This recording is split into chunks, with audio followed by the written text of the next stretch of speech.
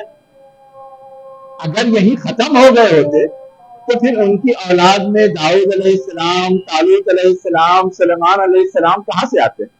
تو انہی کی نسل سے ہے نا، وہ سب بعد کے دور کے ہیں نا. تو انہی سے سلسلہ جاری تھا، تبھی یہ سارے لوگ آئے اور سب اسی سے اپنے سلسلے کو جوڑتے ہیں. اس لیے یہ نہیں کہہ سکتے کہ یہاں ختم ہو گیا. ٹھیک ہے.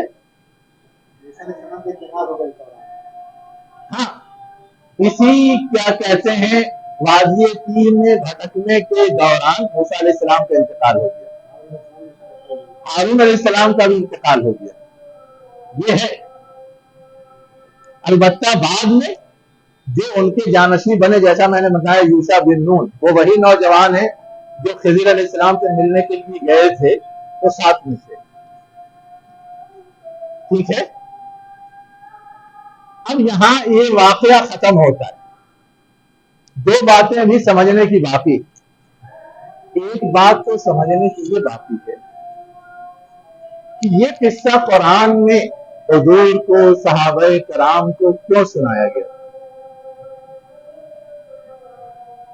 یا ہم کو اور آپ کو کیوں سنایا گیا. ایک سوال ہے نا. کیا سمجھ میں آتا ہے؟ ہاں، وہ لفظیں آپ نہ دہراؤ. جو لفظیں ان سے ہوئی وہ لفظ آپ نہ دہراؤ. فتح مکہ پہ چڑھائی کرنے میں مطلب تم کوتاہی مت دکھاؤ. اچھا، فتح مکہ کے لیے جو محاذ کھلا ہوا ہے اس پہ چڑھائی کرنے میں تم کوتاہی نہ دکھاؤ. اور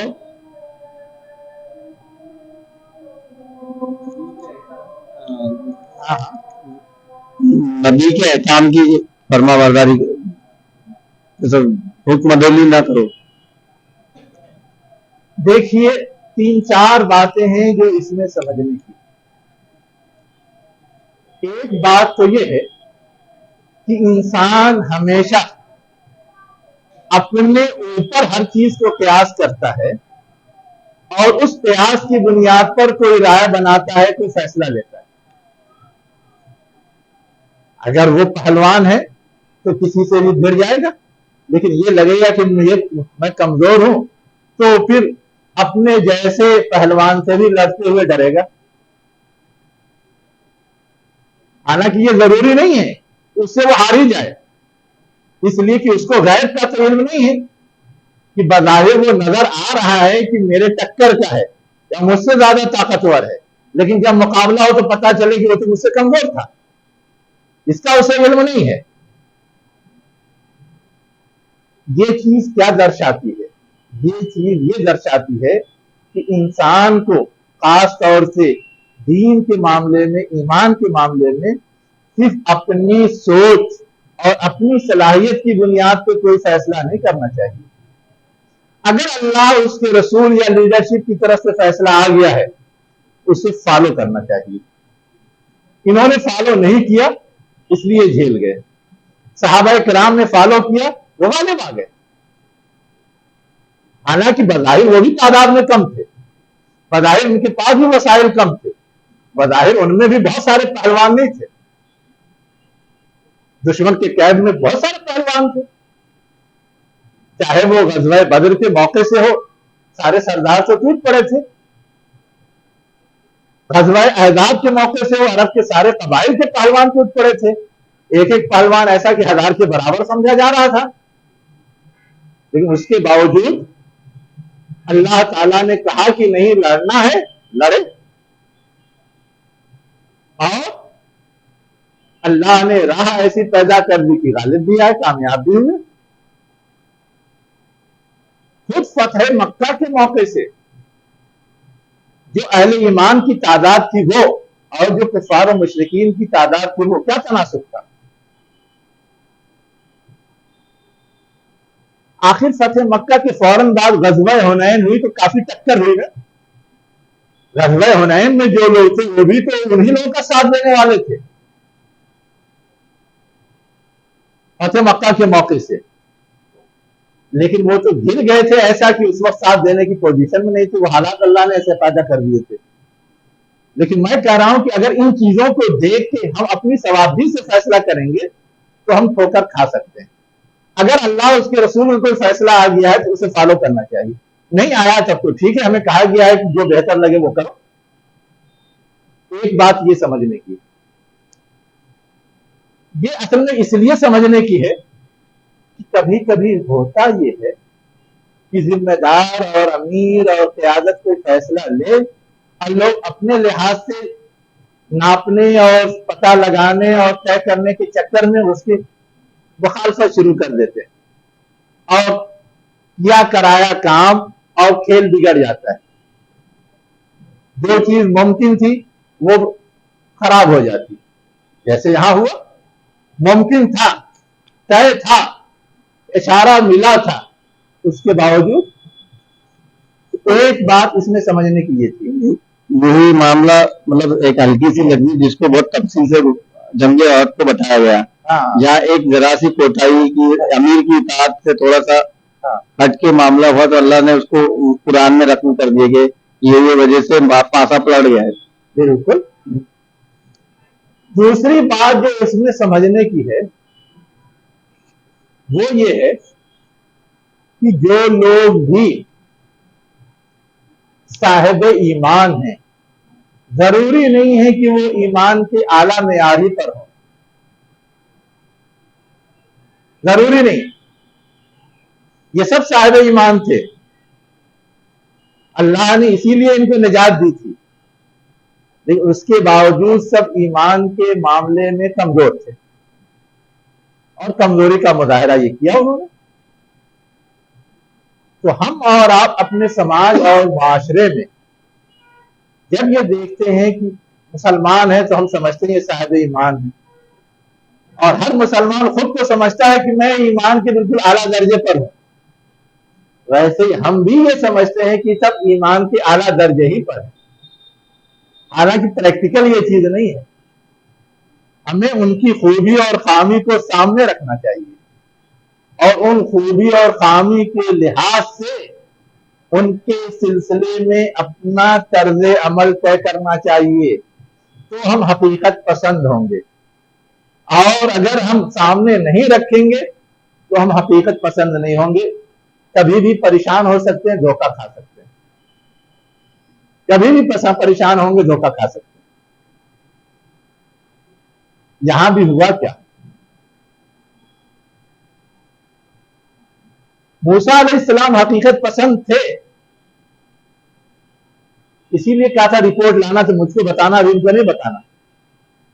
میں دیکھوں گا کہ اس رپورٹ کے لحاظ سے کیا کرنا ہے کیا نہیں کرنا ہے. لیکن جو لوگ گئے تھے نمائندگی کرنے وہ حقیقت نہیں سمجھ رہے تھے، انہوں نے پہلے ہی آؤٹ کر دیا اور معاملہ سارا بگڑ گیا. وہ حقیقت پسند نہیں تھی، وہ ان چیزوں کو نہیں سمجھ رہے تھے. وہ تو اس خوشگمانی میں تھے کہ سب اعلیٰ معیار کے ہیں، بات کہی جائے گی کرنے لگیں گے. یا کچھ لوگ ایسے تھے جو پہلے ہی سے ڈرے سامنے تھے، ان لیڈران میں سے بھی جو اس لیے آؤٹ کرنا چاہتے تھے کہ پہلے آؤٹ کر دو تاکہ کوئی چیز تھوپی نہ جا سکے، پہلے ہی اس کے خلاف کوئی چیز ہو جائے تو ہمارا کام آسان ہو جائے گا.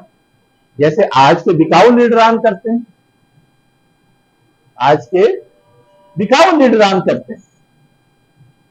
تو ہم کو اور آپ کو حقیقت پسند بننا چاہیے اور سب صاحب ایمان کو ایک درجے کا نہیں سمجھنا چاہیے. جو جس درجے کا اسی درجے میں اس کو رکھنا چاہیے اور سارا منصوبہ، ساری پلاننگ، ساری کوشش اس کے لحاظ سے ہونی چاہیے. یہ ہے دوسری بات جو سمجھنے کی تھی. اب آگے ایک قصہ اور بیان کیا گیا. قصہ کیا بیان کیا گیا ہے؟ وَاتْلُ عَلَيْهِمْ، ان کو سناؤ. کیا سناؤ؟ نباب نے آدم کے 2 بیٹوں کی خبر، بالحق صحیح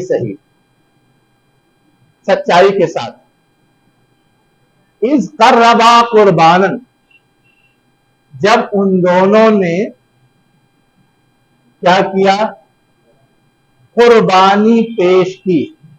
جب قریب کیا قربانی کی چیز کو، یہ لفظی ترجمہ ہے، جب ان دونوں نے قریب کیا.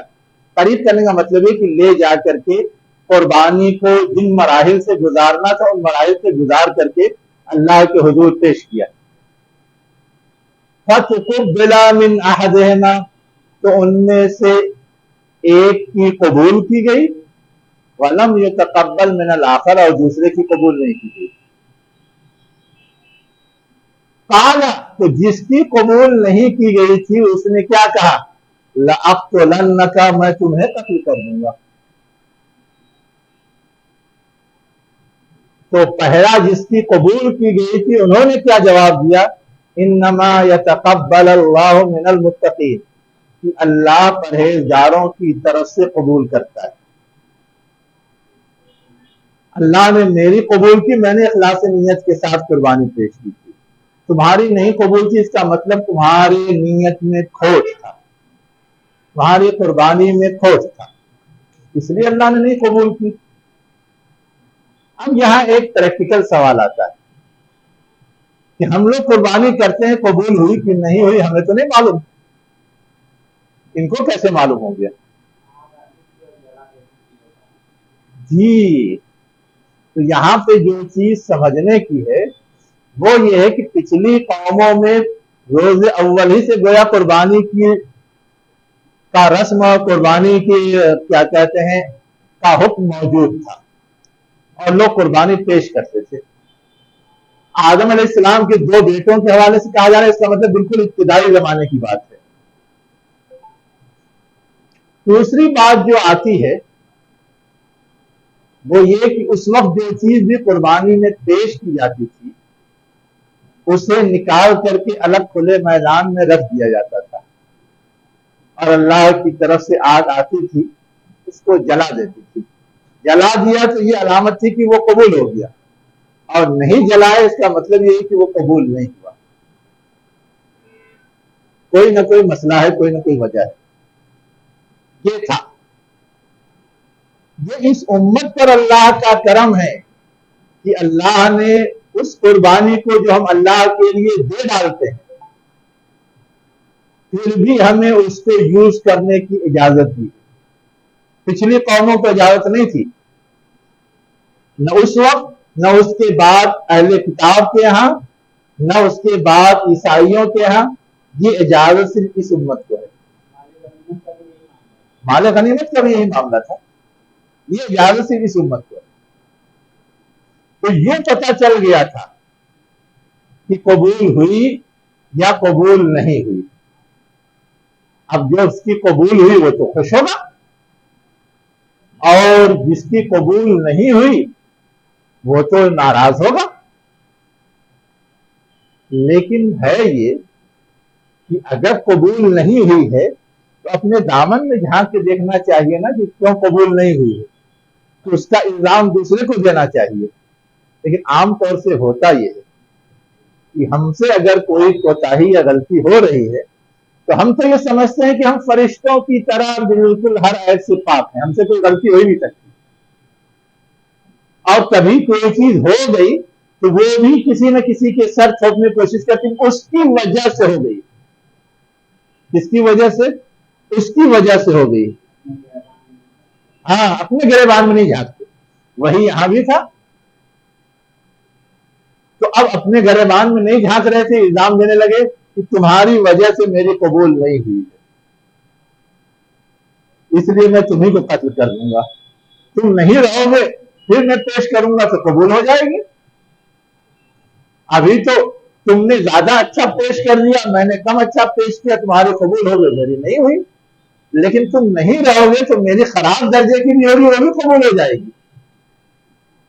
یہ سیدھا سادھا سمپل ہے مفہوم. اور ان کی تاریخی روایات میں جائیں گے تو دنیا بھر کی بہت ساری بکواس ہے. کیا بکواس ہے؟ وہی کہہ رہا ہوں، جس کا نہ کوئی ثبوت ہے نہ پروف ہے. ہر چیز کو عورت سے جوڑنے کے چکر میں ایسے ہی فضول قصے ایڈ کیے جاتے ہیں. اس چکر میں پڑنے کی ضرورت نہیں. سیدھی سادی بات یہ ہے جو انسانی نفسیات ہے اس کے لحاظ سے یہ سب ہوتا رہتا ہے. تو جب اس نے یہ کہا تو جس کا قبول ہوا تو اس نے کہا کہ دیکھو اصل سبب تلاش کرنے کی کوشش کرو. اللہ تعالیٰ کے یہاں تو اصول اور سنت طے ہے, کیا چیز وہ کرتا ہے کیا چیز نہیں کرتا, کیا قبول کرتا ہے کیا نہیں کرتا, کب قبول کرتا ہے کب نہیں کرتا. اگر کوئی اخلاص نیت سے کرے تو وہ قبول کرتا ہے, تمہارے نیت میں کوئی کھوٹ ہوگا اس لیے نہیں قبول کیا ہے, اس کو درست کر لو, قبول تمہاری بھی ہو جائے گی, آج نہیں ہوئی کل ہو جائے گی. یہ تو ایک معقول جواب تھا, لیکن یہ ایک زبردستی والا الزام تھا. اب اس کے بعد ہوا کیا, خطرہ تو انہیں لائق ہو ہی گیا تھا کہ وہ دھمکی دے چکا تھا لَأَقْتُلَنَّكَ, میں تمہیں قتل کر دوں گا. تو اس خطرے کے حوالے سے انہوں نے اپنا ایک اسٹینڈ بتایا, کیا لَإِن بَسَطْتَ إِلَيَّ. اب یہاں بسطہ پہ دیکھیے ایک چیز, تو پر سکون ہے اور تے پر تشدید ہے. کیا پڑھ رہے ہیں اس کو؟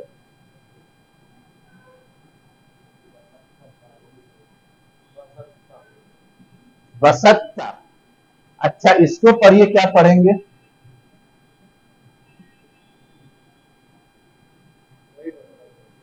ارے دونوں سیم ہے, یہاں تو بھی ہے یہاں تو نہیں ہے. سیم کیسے پڑھ رہے ہیں؟ جب الگ الگ ہے تو الگ الگ پڑھ کے دکھائیے نا.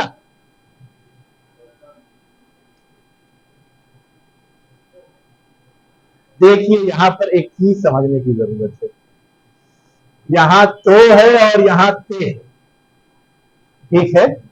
اصلاً تو یہ الگ الگ ہے نا, یہ تشدید نہ بھی رہے تو ہم بسطہ پڑھیں گے, لیکن یہاں تشدید لگانے کی وجہ یہ نہیں کہ یہاں پر دو تے ہے, بلکہ تشدید لگانے کی وجہ دوسری. وجہ کیا ہے کہ یہ تو اور یہ تے دونوں کی آواز ہمارے منہ سے جو نکلتی ہے وہ قریب قریب جگہ سے نکلتی ہے.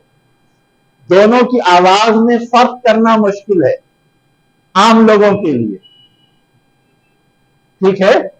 تو جہاں اس طرح کا معاملہ آ جاتا ہے کہ قریب قریب سے آواز نکلتی ہے, فرق کرنا مشکل ہو جاتا ہے, تو وہاں یہ رعایت ہے کہ تو اور تے کی آواز کو بیٹھانے کے چکر میں نہ پڑے.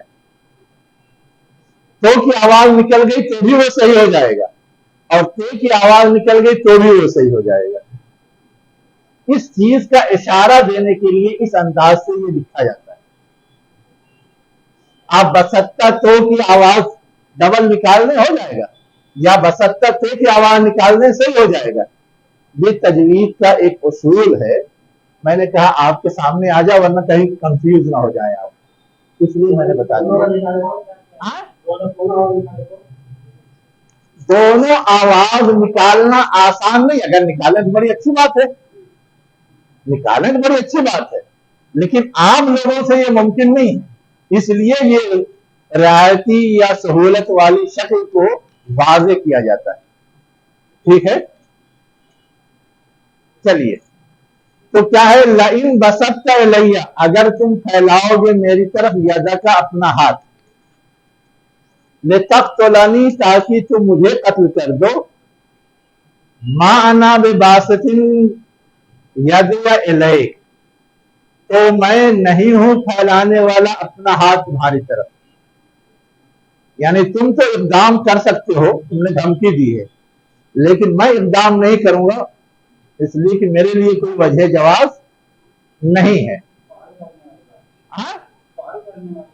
ہاں اقدام میں بول رہا ہوں, اقدام لفظ, اقدام کا مطلب ہی ہوتا ہے پہل کرنا, ٹھیک ہے. اگر تم ہاتھ پھیلاؤ گے میری طرف اپنا تاکہ تم مجھے قتل کر دو, تو میں نہیں پھیلانے والا اپنا ہاتھ تمہاری طرف کہ میں تمہیں قتل کر دوں. تمہارا وہ موقف ہو سکتا ہے, میرا یہ موقف ہے. کیوں ایسا؟ انی اخاف اللہ رب العالمین, میں اللہ رب العالمین سے ڈرتا ہوں. اس لیے کہ ناحق کسی کو میں ماروں گا تو اس پہ میری گرفت ہوگی، اس لیے مجھے اللہ سے گرفت کا ڈر ہے، خوف ہے. ٹھیک. اس کے بعد ایک بات اور کہی کہ تم نے دھمکی دی ہے، تم ایسا اقدام کر سکتے ہو. اگر تم نے ایسا اقدام کیا تو یاد رکھو کہ اس اقدام کا جتنا بوجھ ہے وہ سب بوجھ تمہارے سر رہے گا، میرے سر کچھ نہیں آئے گا. اس لیے میں یہ بات کہہ رہا ہوں، انی اریدو، میں چاہتا ہوں، ان تبوا، کہ تم لوٹو، تم پلٹو، اسمی، میرے گناہ کے ساتھ، میرے گناہ کے ساتھ، اسم کا، اور اپنے گناہ کے ساتھ، فتکون من اصحاب النار، پس تم ہو جاؤ آگ والوں میں سے، یعنی جہنمیوں میں سے. وذالک جزاء الظالمین، اور یہ کیا ہے؟ ظالموں کا بدلہ ہے. اب یہاں پہ ایک چیز اور سمجھنے کی ہے کہ وہ قتل کرے گا، قتل ایک گناہ ہے، جو اس نے کیا وہ اپنے گناہ کو جھیلے گا. لیکن یہ بات کیوں کہی کہ میرے گناہ کے ساتھ بھی تم لوٹو گے؟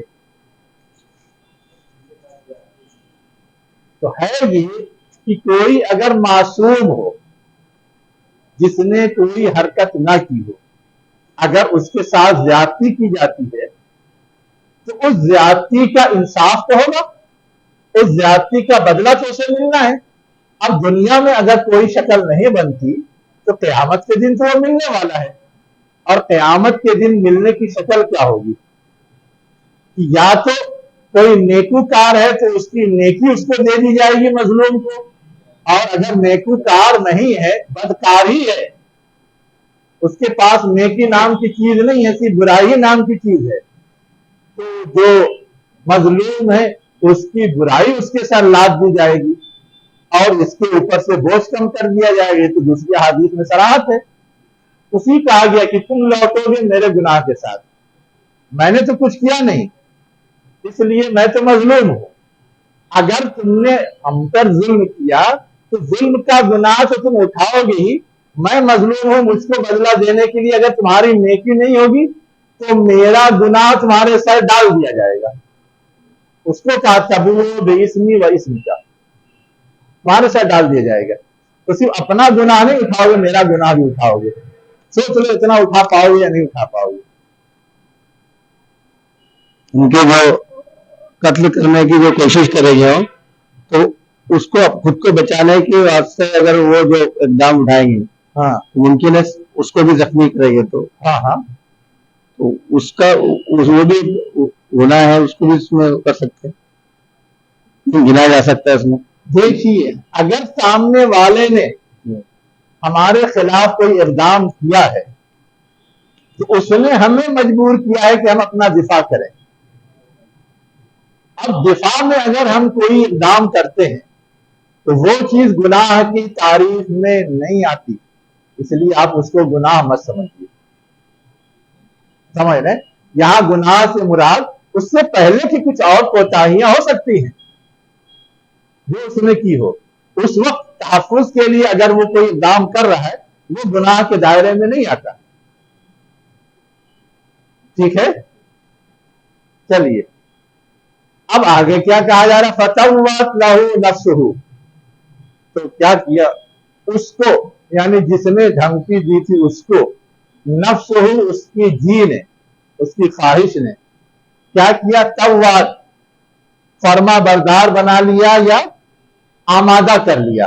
فَتَوَّتْ لَهُ نَفْسُهُ، اس شخص کے خواہش نے، جی نے، جان نے، چاہت نے کیا کیا؟ اس کو آمادہ کر لیا. قتل اخیہ، اپنے بھائی کو قتل کرنے پر. فَقَتَلَهُ، پس اس نے اپنے بھائی کو قتل کر دیا. فَأَصْبَحَ مِنَ الْخَاسِرِينَ، پس وہ ہو گیا گھاٹا اٹھانے والوں میں سے. یہ اقدام کر کے اس نے ایک غلط قدم اٹھایا، اس کا نقصان تو اسے بھگتنا ہے. اب یہاں آ کر کے ایک بات اور ضمنی بتا دی گئی ہے. کیا ہے؟ فَبَعَثَ اللَّهُ غُرَابًا، قتل کرنے کو تو کر دیا، لیکن اب قتل کرنے کے بعد مقتول کے ساتھ کیا رویہ اپنائے؟ مارا تو ہے دشمنی میں، تو دشمن کی لاش کو کوئی جلدی ہاتھ تو نہیں لگاتا، اس کو تو چھوڑ دیتا ہے، اور لوگ اس کی بے حرمتی کریں یا دیکھ لیں کہ اس کا انجام کیا ہوا، آئندہ اس سے سترک رہیں۔ تو اب اللہ تعالیٰ نے کیا کیا؟ بھیجا ایک کوے کو، غراب بولتے ہیں کوے کو، یا بحثو فی الارض، جو زمین میں کچھ تلاش کر رہا تھا، بحث مانے تلاش کرنا ہوتا ہے، لے یوریہو، تاکہ وہ اسے دکھائے، کون؟ وہ کوا اس شخص کو دکھائے، کیفا یواری سوءۃ اخی، کہ کیسے وہ اپنے بھائی کی ناپسندیدہ لاش کو یا چیز کو چھپائے۔ تلاش کرنے کا مطلب کیا ہے؟ گڈھا کیسے کھودا جائے گا؟ زمین میں تلاش کرنے کا مطلب کیا ہے؟ جیسے زمین میں معدنیات تلاش کی جاتی ہیں تو کھودا جاتا ہے، پیٹرول تلاش کیا جاتا ہے، ڈیزل تلاش کیا جاتا ہے تو کھودا جاتا ہے، یا ہم جو بہت ساری چیزیں زمین کے اندر پیدا کرتے ہیں، چاہے وہ آلو ہو، چاہے وہ شکرقند ہو، چاہے اس طرح کی اور دوسری چیزیں، مونگ پھلی ہو، سب زمین کے اندر پیدا ہوتی ہے، تو اب کہاں پر ہے، کیسے ہے، کہاں تک ہے، سب تلاش کیا جاتا ہے۔ جڑی بوٹیاں ہیں کتنی کھود کھود سے تلاش کی جاتی ہیں، اسی کو کہتے ہیں یبحثو فی الارض، زمین میں تلاش کرنا۔ تو اب اس نے گویا یہ دکھایا کہ گڈھا کھودا کیسے جائے گا، کھود گیا ہے، مقصد پورا ہو گیا تو پھر اس کو ڈھک کر بھی دیتے ہیں ہم، اس لیے کہ ویسے گڈھے کی حالت میں چھوڑ تو نہیں دیا جاتا، چاہے آپ آلو نکالیں، چاہے شکرقند نکالیں، چاہے مونگ پھلی نکالیں، چاہے جڑی بوٹی نکالیں، اگر اس کو کھلا چھوڑ دیں گے تو دوسرے مسائل پیدا ہوتے ہیں، اس لیے اس کو پھر برابر کیا جاتا ہے۔ تو ویسے ہی اس نے بھی بتایا کہ دیکھو کھودا ایسے جاتا ہے اور اس کو پھر بند ایسے کیا جاتا ہے۔ جب اس نے یہ دیکھا، قالا، تو اس نے کہا یا ویلتا، ہائے افسوس، یا ہائے تباہی، ویل مانے تباہی بھی ہوتا ہے، افسوس بھی ہوتا ہے، فویل للمصلین، تباہی ہے ان نمازیوں کے لیے جو دکھاوے کے لیے نماز پڑھتے ہیں، ویل لکل ہمزہ، تباہی ہے ان تمام لوگوں کے لیے جو تانا دیتے ہیں، تشنیع دیتے ہیں، ایبدوئی کرتے ہیں، وغیرہ وغیرہ۔ ویل کا لفظ تباہی کے لیے آتا، وہی ہے۔ قال یا ویلتا، اس نے کہا ہائے تباہی، ہائے ہلاکت، ہائے افسوس، عاجزت ان اکون مثل ھذا الغراب، عاجزت، میں عاجز رہا، کمزور ثابت ہوا اس کوے کے مانند ہونے سے بھی۔ کوا ایک پرندہ ہے، وہ تو اتنا سب کچھ کر لیتا ہے، اور میں تو اتنا بھی نہیں سوچ سکا اپنے سگے بھائی کے سلسلے میں۔ فَأَوَارِي سَوْءَةَ أَخِي، پس میں کیا کروں گا؟ اپنے بھائی کی اس لاش کو کیا کروں گا؟ چھپاؤں گا۔ فَأَصْبَحَ مِنَ النَّادِمِينَ، پس وہ شرمندہ ہونے والوں میں سے ہو گیا۔ یہاں قصہ ختم ہو جاتا ہے، لیکن قصے سے بہت ساری باتیں معلوم ہوتی ہیں۔ میں صرف 5 باتیں بتاؤں گا، باقی 5 آپ لوگوں کو ڈھونڈنے کے لیے چھوڑ دوں گا،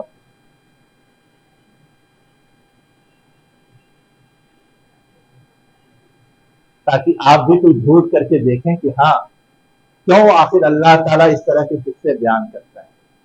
پہلی بات کیا معلوم ہوتی ہے؟ پہلی بات تو یہ معلوم ہوتی ہے کہ کوئی بھی عمل اپنی جگہ اچھا ہو، لیکن گارنٹیڈ نہیں ہے کہ وہ اللہ کے یہاں قبول ہو جائے گا، گارنٹیڈ نہیں، جب تک کہ نیت درست نہیں ہوگی۔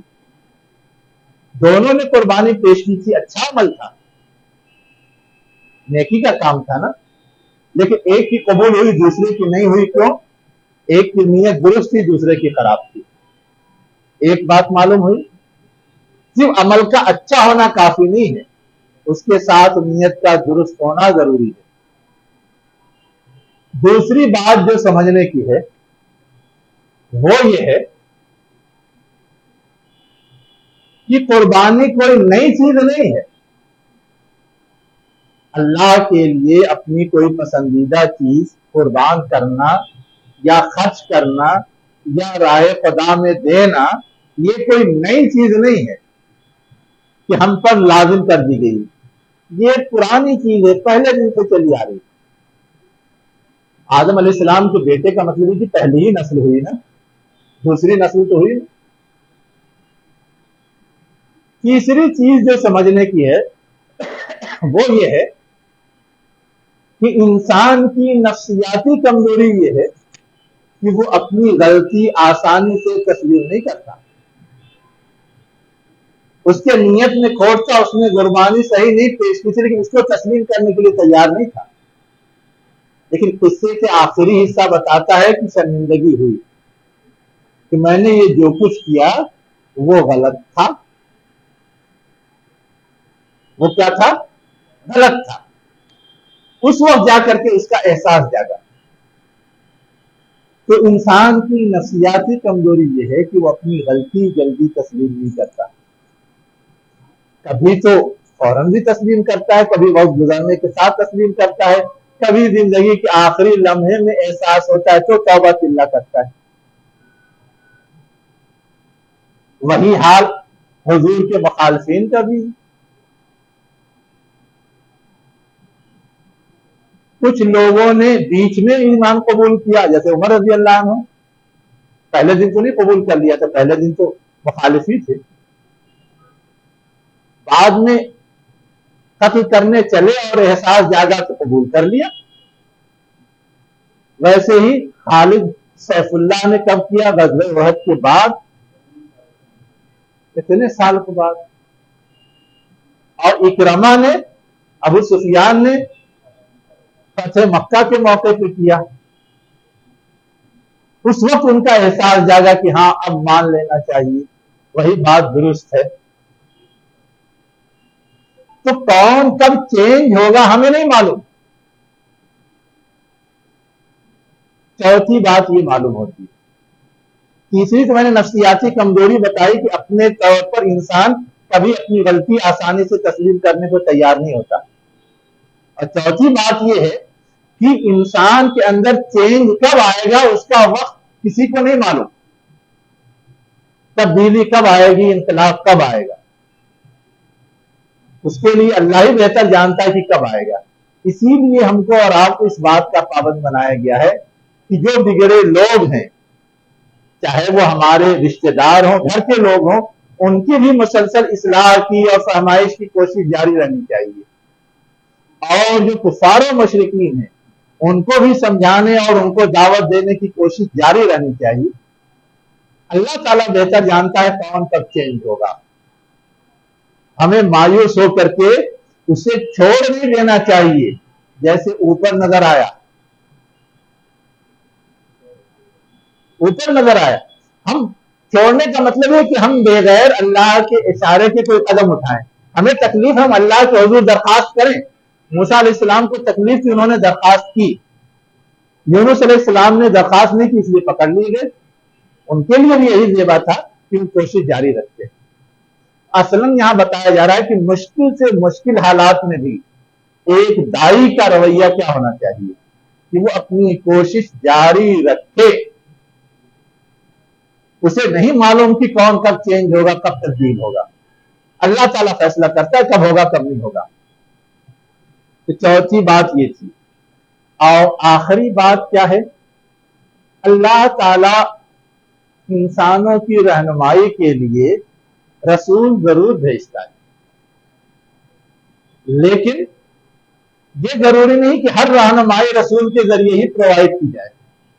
دنیا میں بہت ساری رہنمائیاں دنیا کے اندر پائے جانے والی چیزوں کے ذریعے بھی پرووائڈ کر سکتا ہے۔ جیسے یہاں یہ رہنمائی دینی تھی تو ایک پرندے کے ذریعے وہ رہنمائی دے دی۔